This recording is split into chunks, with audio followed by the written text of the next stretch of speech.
Hello बच्चों, आज की क्लास में हम जानेंगे संख्या 7, 8 और 9 से भाज्यता के नियम। तो आइए शुरू करते हैं हम लोग।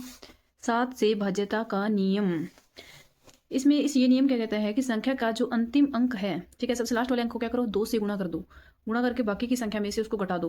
तो जो उत्तर में जो संख्या मिलेगी हमें, अगर उसमें 7 का भाग जा रहा है तो वह संख्या भी 7 से विभाजित होगी। जैसे कि हम लोगों ने उदाहरण लिया है, संख्या है हमारे पास 203। इसका अंतिम अंक आ गया हमारे पास 3। तो 3 का हम लोगों ने 2 से गुणा किया 6, और 20 में से हम लोग 6 घटा देंगे तो हमारे पास आंसर आया 14। 14 में 7 का भाग जा रहा है, यानी कि संख्या 203 पूरी तरीके से 7 से विभाजित है।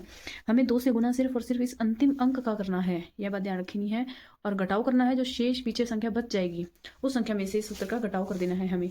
अब बात आती है कि अगर संख्या बड़ी संख्या आ जाए, ठीक है, तो उसके लिए एक विशेष रूप से नोट है कि अगर घटाव करने पर संख्या बड़ी आ जाए तो इसी प्रक्रिया को दोबारा करें। अब दोबारा कैसे करनी है, इसको हम एक एग्जाम्पल से समझते हैं। जैसे कि मान के चलो, संख्या है हमारे पास 2, 5, 4 और 9। ये संख्या, इतनी बड़ी संख्या दे दी हमें और पूछ लिया भाई कि बताओ यह संख्या है जो यह 7 से विभाजित होगी या नहीं होगी। अब हम लोग देखें इसका अंतिम अंक क्या है हमारे पास 9। तो हम लोग 9 को सबसे पहले क्या करेंगे, 2 से गुणा करना है। तो हमारे पास आंसर आया 18। अब शेष बची संख्या 254। 254 में से हम लोग 18 घटाएंगे तो हमारे पास आंसर क्या आ जाएगा, 14 में से 8 गया 6, 4 में से 1 गया 3 और 2, 236। 236 हमारे पास आंसर आया। अब 236 में भी हमें पता नहीं चल रहा कि विभाग जाएगा या नहीं जाएगा। तो 236 का अंतिम अंक लो। अंतिम अंक क्या है इसका 6। 6 को कर दो 2 से गुणा, आंसर आया 12। अब हम लोग 23 में से 12 घटाएंगे। 23 में से 12 घटाया तो हमारे पास बचा 11। अब 11 में भाग तो नहीं जा रहा, इसका मतलब 7 का भाग इसमें नहीं जाएगा। मान के चलो 82, 356 इतनी बड़ी संख्या है। अब इसमें देखना 7 का भाग जाएगा या नहीं जाएगा। तो हम लोग किस तरीके से देखेंगे, इसका अंतिम अंक देखेंगे। अंतिम अंक क्या है इसका, हमारे पास 6। 6 को करेंगे हम लोग 2 से गुणा, 6 दूनी 12। अब हम लोग हमारी बाकी बची हुई संख्या 8, 2, 3, 5, इसमें से 12 घटा देंगे। हमारे पास आंसर क्या आएगा, 5 में से 2 घटाया तो 3, 3 में से गया तो 2, पीछे 2 और 8 सेम बच गए। अब इस संख्या को कैसे हल करेंगे, इसमें पता नहीं चल रहा 7 का भाग जाएगा नहीं जाएगा। तो इसके लिए हमें वही प्रोसेस दोबारा करनी पड़ेगी। इसका अंतिम अंक हमारे पास है 3। 3 का 2 से गुणा किया तो हमारे पास आंसर आया 6। अब आगे संख्या है हमारी 822, इसमें से 6 घटाएंगे हम लोग तो हमारे पास आंसर क्या आ जाएगा 816। अब इसमें भी पता नहीं चल रहा, तो इसमें भी हम लोग क्या करेंगे, अंतिम अंक का गुणा करेंगे 2 से, आंसर आया 12। और बाकी की जो बची हुई संख्या है उसमें से हम लोग 12 माइनस कर देंगे तो घटाओ 11। 11 में से 9 गया, 11 में से 2 गया तो हमारे पास बचा 9, और 7 में से गया तो हमारे पास बचा 6।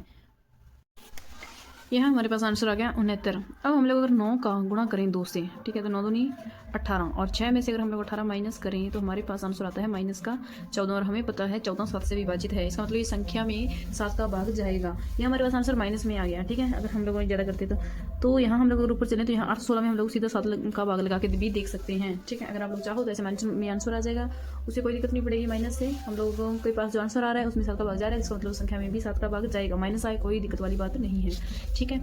आगे चलते हैं हम लोग 8 से भाज्यता के नियम की तरफ। अब 8 से भाज्यता का नियम क्या कहता है कि यदि संख्या के अंतिम 3 अंक, 8 से भाज्यता के नियम में क्या है कि हम लोग देखेंगे अंतिम 3 अंक, अगर अंतिम 3 अंकों में 8 का भाग जा रहा है तो पूरी की पूरी संख्या क्या होगी, 8 से विभाजित होगी।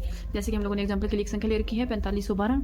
इसके अंतिम 3 अंक क्या है 512। 512 में हम लोगों ने 8 का यहाँ भाग लगा के देखा, भाग जा रहा है पूरा पूरा, ठीक है। इसका मतलब संख्या में भी क्या है कि 8 का भाग जाएगा। ये तो अब छोटी सी संख्या है, चाहे 4512 में लगाओ चाहे 512 में लगाओ, एक ही बात है। लेकिन अगर ज़्यादा बड़ी संख्या आ जाए, ठीक है, उस स्थिति में अगर हमें भाग लगाना हो तो हम लोग सिर्फ और सिर्फ अंतिम 3 अंकों में भाग लगा के ये चेक कर सकते हैं कि 8 का भाग जाएगा या नहीं जाएगा। ये सिर्फ संख्या के भाग की चेकिंग चल रही है कि भाई कौन सी संख्या का भाग जाएगा। एग्जाम टाइम में हमें ऐसे शॉर्ट में ऐसे क्वेश्चन आ जाते हैं कि भाई इसमें कौन सी संख्या का भाग जाएगा, बड़ी बड़ी संख्या दे देते हैं, उस टाइम हम पूरी संख्या में भाग लगा नहीं सकते, ठीक है। तो उस टाइम हमारी ये ट्रिक्स ही काम में आती हैं, ठीक है, ये नियम काम में आते हैं, इनकी सहायता से हम लोग पता लगा सकते हैं कि भाई कौन सी संख्या का भाग जाएगा, ठीक है। अब आगे संख्या आती है हमारी 9 से भाज्यता। संख्या 9 का पता कैसे चलेगा कि भाई इसका भाग जाएगा या नहीं जाएगा। तो जैसे हम लोगों ने 3 में देखा कि अगर संख्या के अंकों का योग 3 से विभाजित है तो क्या है 3 से भाज्य होगी पूरी की पूरी संख्या। वैसे ही 9 के लिए भी है, अगर अंकों का योग, इसमें भी क्या है कि अंकों का योग करके देखेंगे, अगर योग 9 से विभाजित हो रहा है तो पूरी की पूरी संख्या है जो वो भी क्या होगी 9 से विभाजित होगी, ठीक है। तो 9 का रूल एकदम 3 के रूल जैसा, और 8 का रूल क्या है 4 के रूल जैसा। 4 के रूल में हम लोग क्या करते थे, अंतिम 2 अंक देखते थे, लेकिन 8 के रूल में हम लोग क्या देख रहे हैं, अंतिम 3 अंक देख रहे हैं। उम्मीद करते हैं आप लोगों को ये सारी बातें, ये सारे नियम सब कुछ समझ में आ गया होगा, ठीक है। आगे क्लास में हम लोग आगे संख्या 10, 11 इनके नियम देखेंगे, और इसी तरीके से सीखने के लिए हमारे साथ जुड़े रहिए। धन्यवाद।